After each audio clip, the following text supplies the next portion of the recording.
Now, boys and girls, it's time for your slot when I'm going to ask you to do something. I'm going to give you a challenge again. But before we do that, we're going to be thinking a little bit about the verses that we read at the very beginning of the service. And the first verse that we read says, "Come, my children, listen to me. I will teach you the fear of the Lord." Now, if you've got a really good memory, you might remember what we were talking about 2 weeks ago as we were thinking about fearing God.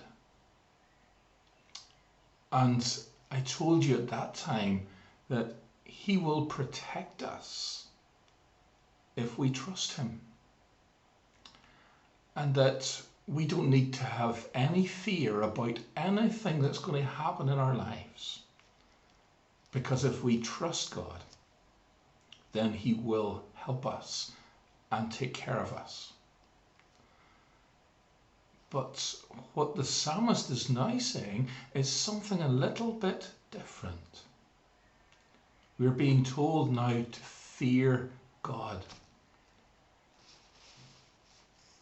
And really what that's telling us is that even if we trust Him, then we still need to try to do what is right, so that God is not angry with us, but by doing what is right, He is pleased with us. And so we are given some advice. And that advice is basically to be careful with our tongues and with our lips. In other words, be careful with our mouths. And this is the point where I want to ask you to take part in a challenge. There's going to be 3 parts to the challenge. And if you want to stop the video after I tell you what each part is so that you can try it, or maybe get some of the rest of your family to try it as well and see who can do it and who can't, or maybe see who's best at it or who is closest in the challenge. So let me start off by asking you, can you roll your tongue? Now you might say, what does that mean? Let me show you. It might not be a very nice sight, but let me demonstrate what I want you to try and do. It's as simple as this. All right, can you make the sides of your tongue roll up? Let's try it. Okay, so who was able to do it? Was some people in your family able to do it and others not? That's something for you to try again. The second thing I want to challenge you to try and do is to touch your nose with your tongue. You think you could do that? I'm not even going to try to show you because it would be awful to do that on camera. But see if you can touch your nose with your tongue. Try that now. Pause the video if you need to. Okay, are you able to do it? Were you even able to get close? Was anybody in your house able to do it? Maybe if they were, let me know. Send me a wee email or a text or something like that and let me know how you got on. One last one. Can you make fish lips? Can you put your mouth into the shape that looks a little bit like a fish? Now, I wouldn't be very good at this, but let me try and show you what it is. All right, you simply suck in your cheeks really hard and see if you can move your lips. Let's try it and see. All right, not very good, Let's see if you can do that. Now pause it and see who all can do it.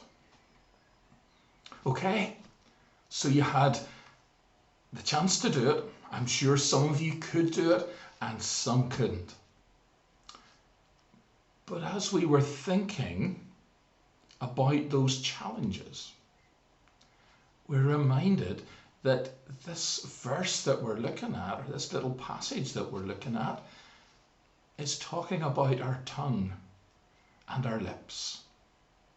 It says, keep your tongue from evil and your lips from speaking lies. That's really saying to us, don't stir up trouble. Don't try to get people to do things that are wrong. Don't try to make people feel bad. And another thing that it tells us about is that we shouldn't be gossiping. We shouldn't be telling stories about other people or making things up. And we shouldn't be telling lies. None of these things are good. All of these things happen because of how we're using our tongue and our lips. But God doesn't want us to be using it like that. He wants us to use it for good things. And so in the last verse that we read, it said to do good and seek peace. That really means that we need to aim to be happy with God and for God to be pleased with us. He wants you to aim to be happy by doing good things so that we can feel good and be at peace with God and that we can be happy about it.